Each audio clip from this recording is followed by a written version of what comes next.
भूख बढ़ाएं गाय भैंस की मात्र 5 रुपये में। यदि आपकी गाय भैंस को भूख नहीं लग रही है, प्यास कम लग रही है, तो भूख व प्यास आप आसानी से बढ़ा सकते हैं।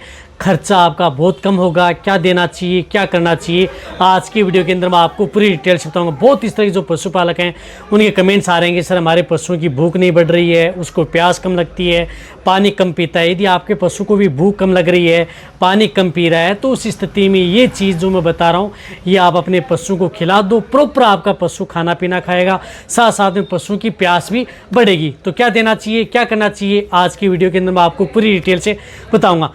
तो इस चैनल पर भी नए आए या पहली बार जुड़े हैं तो पहली बार चैनल को जरूर सब्सक्राइब कर लें, साथ में बेल आइकन और ऑल वाला ऑप्शन दबाएं। आपको पता है कि यहाँ पर सही जानकारी के साथ वीडियो दी जाती है। आते आप वीडियो को जरूर लाइक किया करें और दोस्तों के साथ इस चैनल की वीडियो जरूर शेयर किया करें ताकि उन्हें भी प्रॉपर नॉलेज इस चैनल के माध्यम से मिले।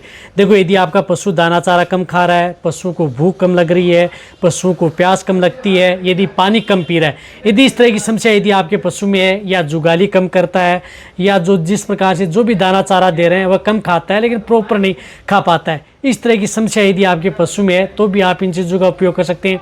या यदि आपका पशु खाना कम खाता है, यानी खाना कम खा रहा है, जैसे हरा चारा कम खा रहा है, सूखा चारा कम खा रहा है, या दाना मिश्रण है, बांट दाना है, वह भी कम खा रहा है, इनमें से कोई सी भी चीज़ें यदि कम खाता है, साथ में बहुत इस तरह से पशुपालकों की शिकायत रहती है कि हमारा पशु को प्यास नहीं लगती, जितना पानी पीना चाहिए उतना पानी नहीं पीता। देखो, जब तक यदि आपका पशु प्रॉपर पानी नहीं पिएगा, प्रॉपर प्यास नहीं लगेगी, तो उस पशु में दिखते देखने को मिलेगी। देखो, प्यास है, पानी से ही आपके पशु में एंजाइम की क्रिया सुचारू रूप से होगी। वह यदि प्रॉपर खाए, पानी पिएगा, तो उससे आपके पशु में दूध की मात्रा बढ़ेगी, दूध देने वाले पशु में। और वैसे यदि पशु हैं तो उसका डाइजेशन है वह प्रॉपर सही रहेगा, उसकी वजह से आपका पशु हेल्दी रहेगा।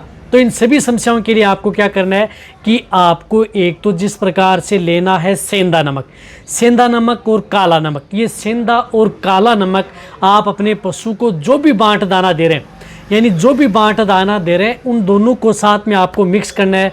25 ग्राम सेंधा नमक ले लिया, 25 ग्राम काला नमक ले लिया, 50 ग्राम हो जाएगा। तो 50 ग्राम पर डे जो भी बांट दाना या खलचूरी दे रहे हैं उनके साथ आपको ये दोनों मिक्स किए हुए नमक आप अपने पशुओं को साथ में ज़रूर देने। ये आप लगातार आप अपने पशु को दे सकते हैं जब तक यदि आपके पशु का डाइजेशन सही नहीं रहता है, पशु प्रॉपर खाता पीता नहीं है, प्रॉपर जुगाली नहीं करता है, या जब तक यदि आपका पशु हेल्दी नहीं रह पाता है, तब तक आप कंटिन्यूटी आप अपने पशु को दे सकते हैं। और वैसे भी देना चाहते हैं यदि लगातार कभी उठाए नहीं तो 20-25 ग्राम दोनों तरह के नमक हैं आप अपने पशुओं को बांट दाना में लगातार देते ही रहना चाहिए। चाहे आपका पशु ताज़ा ब्याई हुई हो, चाहे प्रेग्नेंट हो, नॉन हो, बड़ा हो, छोटा हो, सभी तरह के पशुओं के लिए सेफ है। तो जिस प्रकार से सेंधा नमक और काला नमक ये आपके पशु का डाइजेशन सही रखेगा, पशु का पाचन सही रखेगा, पशु में एंजाइम की प्रक्रिया सुचारू रूप से रहेगी, पशु में जिस प्रकार से जो भी खाएगा पिएगा वह पशु के शरीर में जाकर के पचेगा। साथ साथ में आपके पशु में जिस प्रकार से कई मेटाबॉलिक डिजीज़ हैं, जैसे पाइका रोग है, जिसकी वजह से यदि आपका पशु मिट्टी या अदर कोई चीज़ें खाता है या प्रॉपर खाना नहीं खाता है, तो वहाँ पर भी आपके पशु में हेल्प मिलेगी। तो आप उन पशु को क्या करना है कि ये नमक आप उन पशुओं को ज़रूर साथ में देना है यदि आपको अच्छा रिजल्ट लेना है। नमक दे रहे हैं, बहुत अच्छी बात है। इनके साथ साथ आपको क्या करना है कि यदि आप अपने पशु, कई बार क्या होता है कि रूमन से संबंधित कोई दिक्कत हो सकती है, रूमन की पीएच कम डाउन हो सकती है, रूमन का मूवमेंट है वह कम हो सकता है, तो इस तरह की समस्या भी आपके पशु में ज़्यादातर देखने को मिलती है। यदि आपके पशु में भी यदि इस तरह की समस्या है, रूमन से संबंधित कोई समस्या है, खाने पीने से यदि कोई समस्या है, तो रूमन की पीएच को सही करने के लिए, तो इसके लिए आप अपने पशु को इस तरह की चीज़ें देनी है जो रूमन की पीएच भी सही रहे, और साथ साथ में आपके पशु में माइक्रोफ्लोरा भी अपसेट ना हो, पशु की प्रॉपर भूख भी लगे, और साथ साथ में आपके पशु में भूख से संबंधित कोई भी समस्या आपके पशु में देखने को न मिले। तो इसके लिए आपको क्या लेना है, मीठा सोडा आप अपने पशु में ज़रूर देना है। खर्चा कुछ नहीं है, किसी भी पंसारी की दुकान पर आपको मिल जाएगा। कई बार घर के अंदर भी आपको मीठा सोडा है वह आपको आसानी से उपलब्ध हो जाता है, या जिस प्रकार से आपको दिख रहा है सोडियम बाइकार्बोनेट है, इसका भी उपयोग कर सकते हैं। यही एक तरह का मीठा सोडा है। तो मीठा सोडा जिस प्रकार से सोडियम बाइकार्बोनेट आता है, इसका उपयोग आप अपने पशु में ज़रूर करवाना चाहिए। ये क्या करता है कि आपके पशु की रूमन की पीएच को मेंटेन करता है, रूमन की पीएच को कम नहीं होने देता है, रूमन बफर का काम करता है, पशु की भूख बढ़ाता है, पशु खाना पीना कम करता है। उससे साथ में यदि आपके पशु जैसे प्रकार से जैसे पेट में अफारा, गैस, इस तरह की यदि समस्या भी है, तो उन सभी तरह की समस्याओं का समाधान भी आपके पशु में क्या करता है कि मीठा सोडा आपके पशु में करता है। तो उस स्थिति में आप मीठा सोडा आप आप उन पशुओं में उपयोग ज़रूर करना चाहिए। बहुत अच्छा रिजल्ट आपके पशु में देता है। देखो मीठा सोडा यदि आपकी ताज़ा ब्याई गाय भैंस है उसमें भी आप उपयोग कर सकते हैं, यदि आपका प्रेग्नेंट पशु है उनमें भी आप उपयोग कर सकते हैं।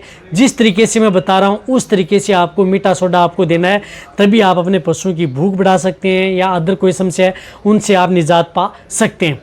तो मीठा सोडा क्या लेना है कि आपको जिस प्रकार से यदि भूख बिल्कुल भी नहीं लग रही है तो 50 ग्राम मीठा सोडा आप अपने पशु को दे सकते हैं, क्योंकि मीठा सोडा बहुत ज़्यादा सस्ता होता है। 2 से 4 रुपये का मीठा सोडा भी आपके पशु में पर डे यदि आप देते हैं तो बहुत अच्छा रिजल्ट आपके पशु में देता है।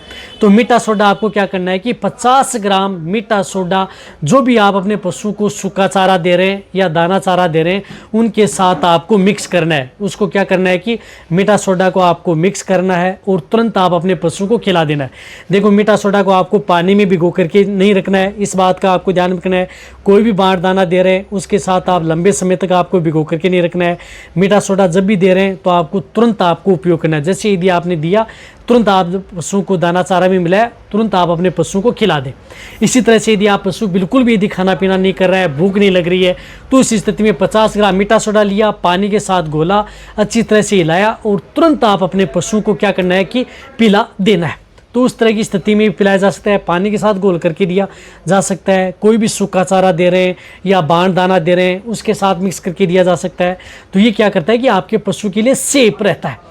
तो इस तरह की स्थिति में यदि आपका पशु भूख नहीं लग रहा, दाना चारा नहीं खा रहा, या पशु में पेट बंद की शिकायत है, या अफारे की शिकायत है, पेट में गैस बन रही है, या अपचन की शिकायत है, या यदि आप अपने पशु को ज़्यादा अनाज दे दिया है, कई बार क्या करते हैं कि पशुपालक कई बार ताज़ा ब्याई गाय भैंस हैं, दूध के लालच में उन पशुओं को ज़्यादा अनाज दे देते हैं, तो उसकी वजह से भी पशु क्या करता है कि भूख नहीं बढ़ पाती है, पशु की प्यास नहीं लग रही है। तो वहाँ पर आपको क्या करना है कि मीठा सोडा और जो मैंने बताया कि नमक, इन दोनों चीज़ों का उपयोग आप अपने पशुओं में साथ में कराना है। एक समय आपको देना है सेंधा नमक, एक समय आपको जो मैंने जो सेंधा और काला नमक बताया, ये दोनों चीज़ें आपको उन पशुओं को सुबह और शाम लगातार आप अपने पशु को दें, जब तक यदि आपका पशु प्रॉपर ठीक नहीं हो जाए, प्रॉपर खाना पीना दाना चारा प्रारंभ नहीं कर दे, पशु को प्रॉपर प्यास नहीं लगे, तब तक आपको देना चाहिए।